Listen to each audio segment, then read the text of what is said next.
So welcome back, everybody. This is Paul again, another of my series that I've been working on with esoteric teachings. And as I've said in the other videos, I try to make it extremely practical so that people can follow a vast amount of information in simple steps and get their own ideas and how they're going to apply it and so on, and stirs up their own intuition.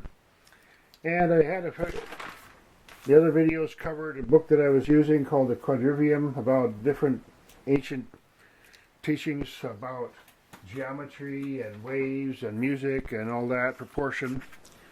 But today we're going to go on to another area which is much more dynamic, because you guys can look up all those other areas on the internet where you can find all about geometry and so on. But I want to talk a little bit about our own awareness and our own self and our own self-knowledge, because as we've been talking about, there's an as above, so below. There's a relationship between our body and the macrocosm, which is the solar system that we're in. And without getting too complicated here, we can explore that at great length, but it's very, very fascinating, because for example, they might say, well, the sun in our solar system represents the heart of a great being. And that being is, we anthropomorphize it. We try to imagine being a person, you might say, because we have consciousness and we have this identity. And if we say, well, as above, so below, that there's identity, there's a bigger and bigger sphere and a bigger and bigger circle of oneness. There's a whole universe. So a solar system is kind of like a body, you might say. It has these circulating organs, you might say, which is the planets, and they have different energy fields, and they perform different functions. And there's a whole lot of stuff going on in the solar system. And the same thing is true of our body. But besides the physical body, as we know, it's just a lot of water and a lot of dust and a lot of electrical fields and so on. But beyond that, there's a presence.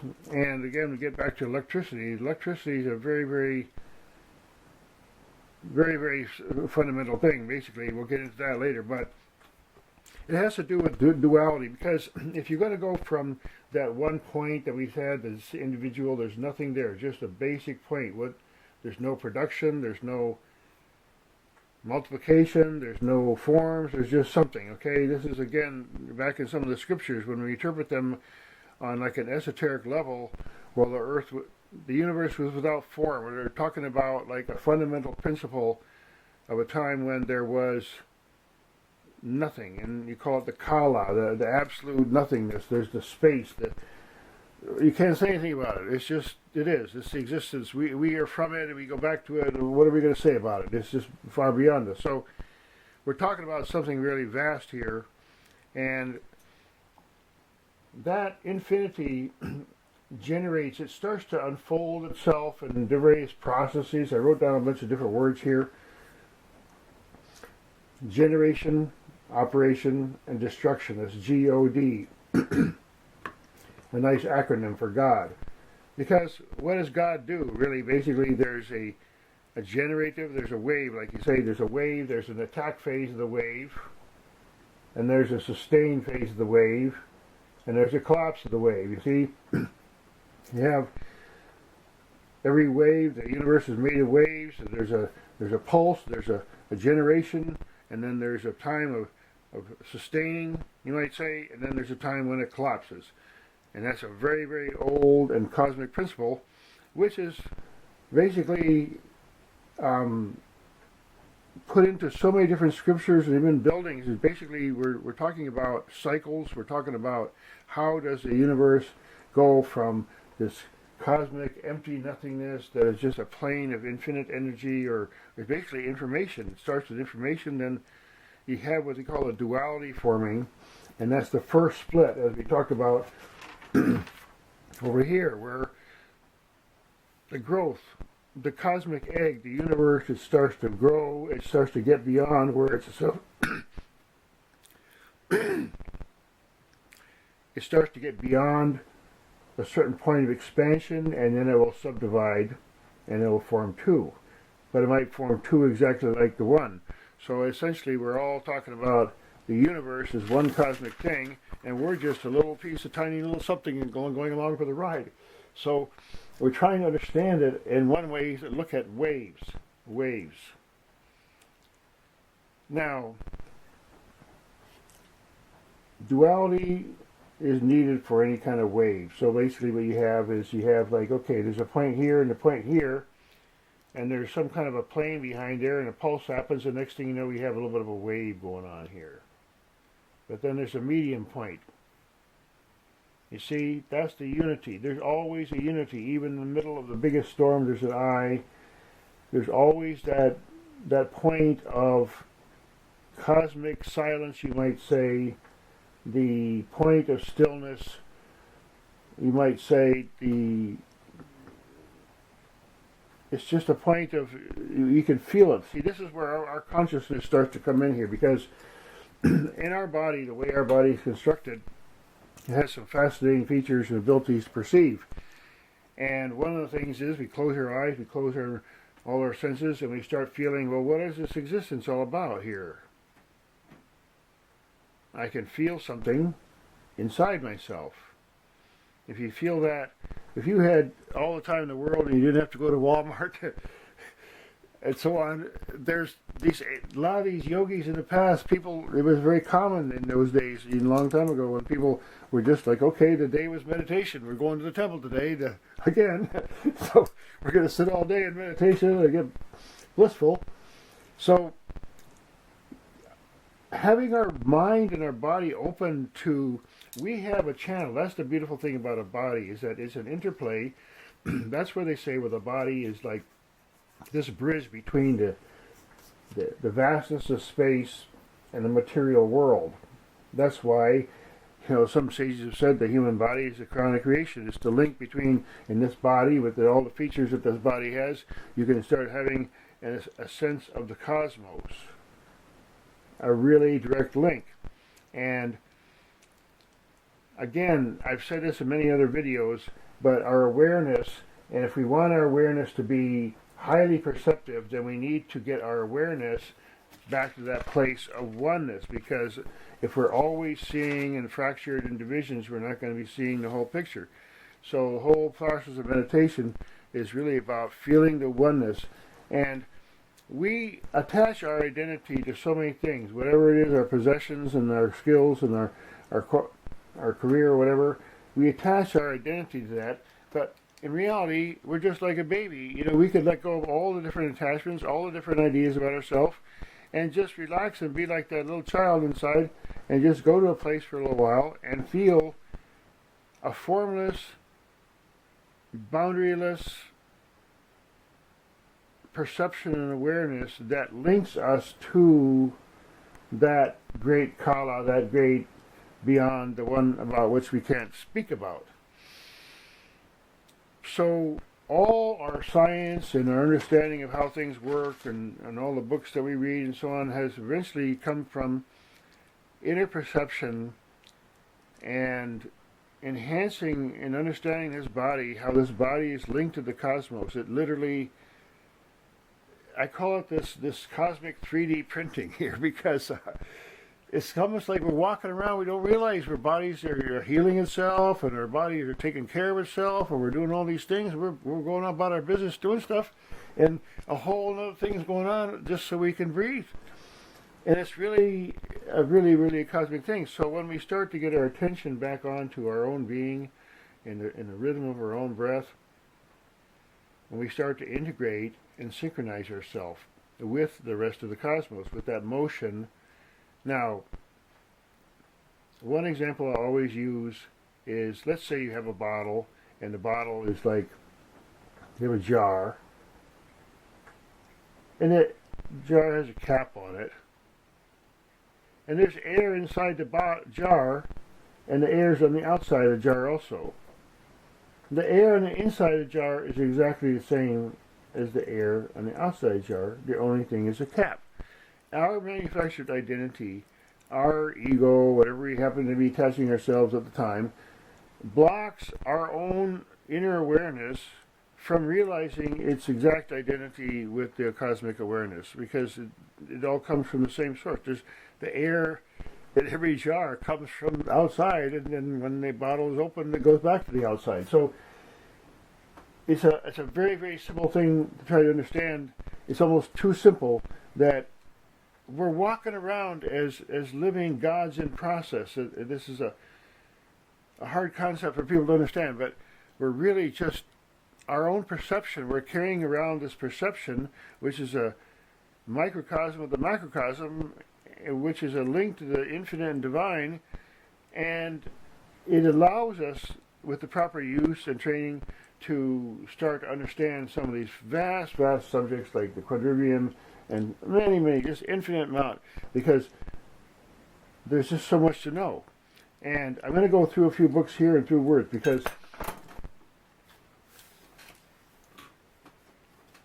I mentioned energy and rotation, spin, vortex. Vortex is a very important principle in nature. Also growth and branching. A tree, you find branching structures everywhere. I mean, this is very, very simple things that you can see throughout nature, and even within our own body. You know, in our body there's branching structures, there's lungs, there's a cosmic breath, there's duality. You see, there's duality built into our body. And our physical senses are reflecting cosmic principles. In other words, sight as a principle is a principle. Hearing is a principle.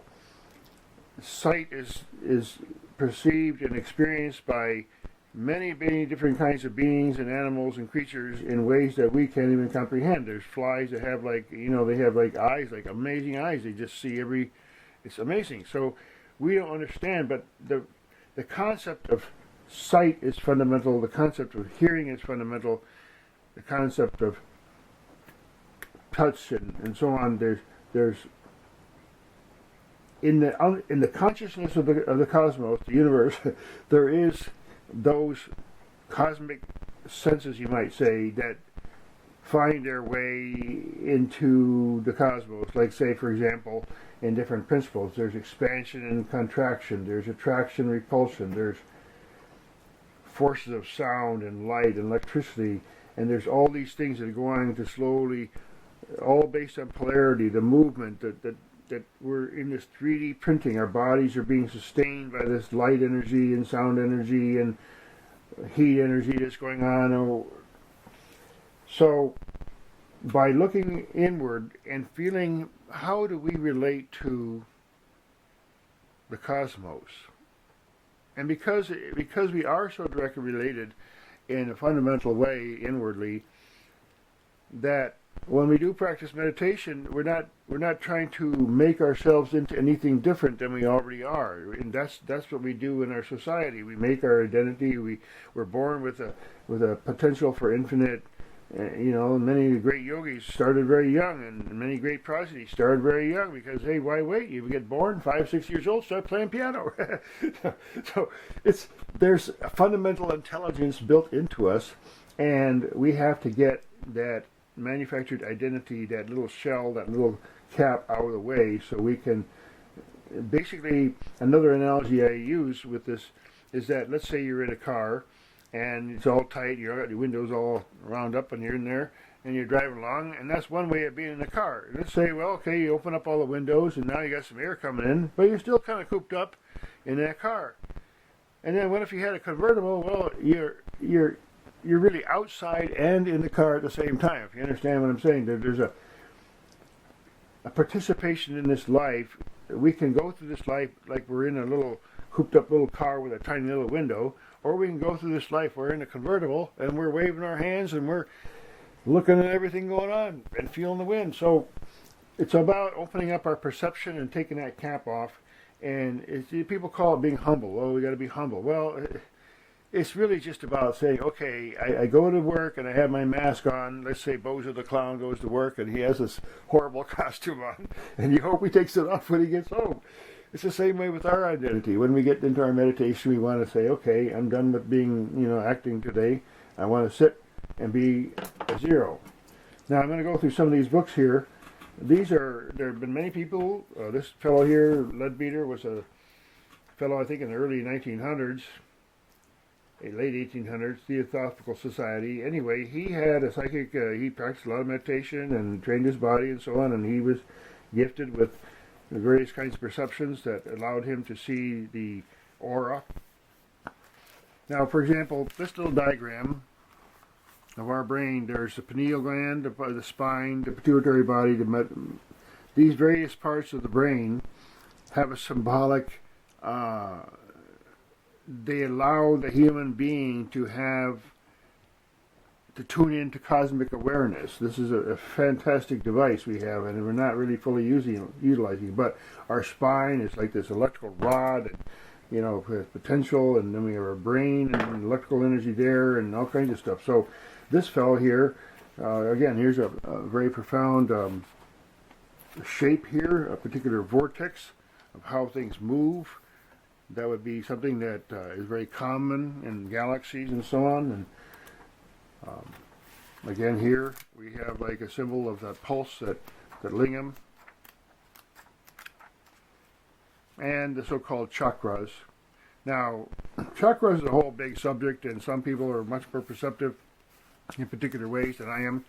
I feel them, I see them, and to a certain degree, but honestly, it brings up the subject, the whole aura, and the human aura, the field that's around us, constitutes of a number of different kinds of energy, heat and light and so on, but that presence around us shifts, and it's very revealing. So if you were to look really at somebody's aura, I mean, it's kind of private, it's like seeing them naked, so you sort of like in a daily life, you don't want to go to the mall.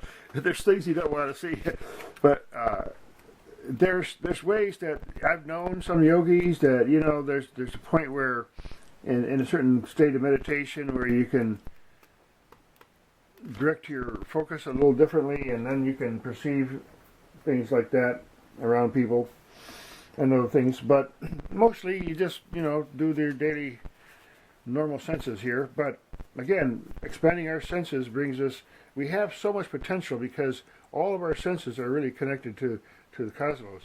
So I go through some of these words again. I mentioned the forces of sound, light, and electricity. I'll get into that. We have sound here.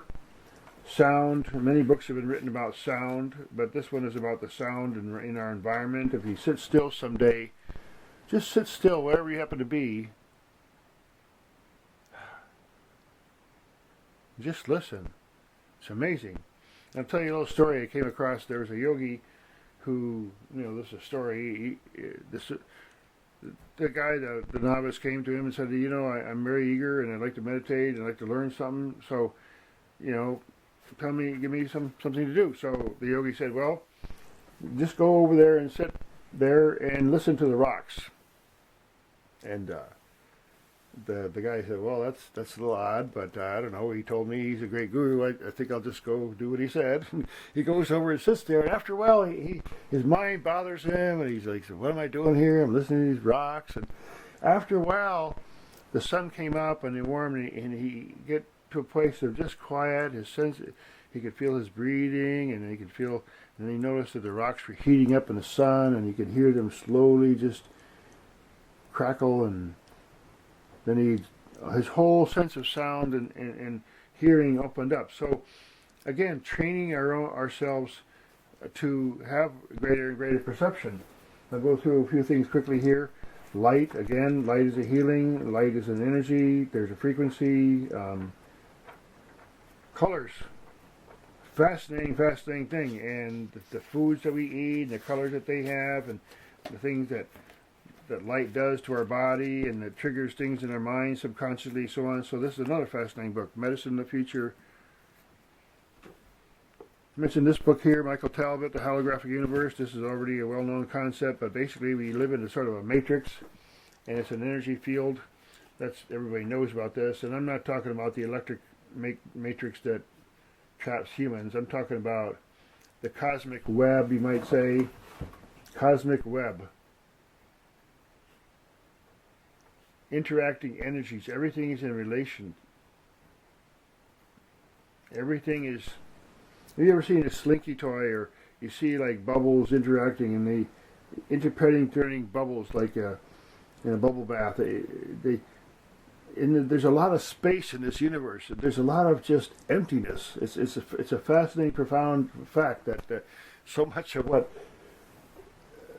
what we're living in is just space, and space is consciousness. There was a famous saying that said that space is an entity.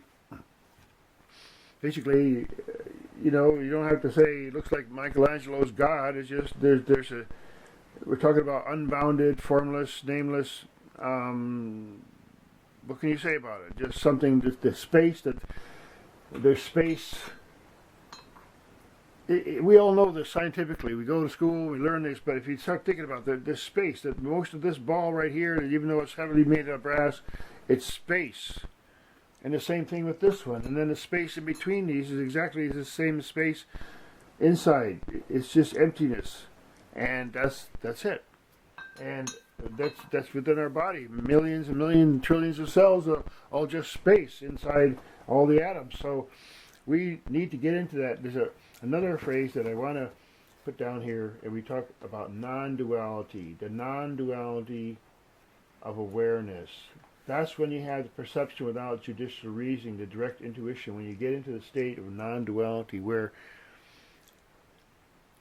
we'll talk about that in some other episodes, but basically the mind is what causes, the mind is a tool, and it uses duality, it uses the chatter, and it uses the thinking and back and forth, but there's something in the middle between the back and forth, and that's that place in the middle is called the space, the central point, the cosmic oneness, and it's a very profound place. So when we tune our awareness inwardly, and we want to have our breathing in tune with the cosmic breath, because at the very base of this universe there's a powerful wave. Like, maybe you think of a wave like a 1 cycle per minute. Okay, one cycle. How about 1 cycle per billion years? There's a tremendous push, you might say, of expansion, of growth, and then, like everything goes back in cycles, you have the generation, and then there's sustained. They call that Vishnu in the Hindu tradition. Vishnu is a sustainer. There's something that creates, and there's something that stabilizes and stays, and there's something that destroys. Now, they're all from the same source. There's just 3 aspects of this one infinite. So just go through this here before I close up this video here. I mentioned code. Things are made, materials are made by codes, by their sequences and systems, and that's a whole other area. Sequences and systems, DNA, coding, that processes repetitive patterns that do to this manufacturing. We're being manufactured, replicated every year. They say every 7 years we have a whole other set of body, I guess, pieces. So anyway, we go through here. Energy potential, the cosmic energy potential becomes a dense matter over a process of time replication. There's kinetic and static energy, there's rays and bands, there's the shape and the form reveals the function. We talked about transmutation.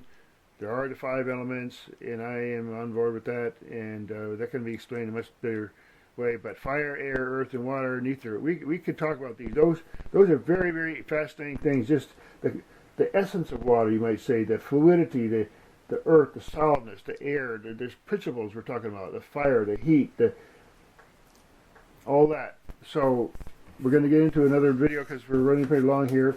I appreciate everybody watching, and we're going to get into some more stuff in the next video. So thanks again.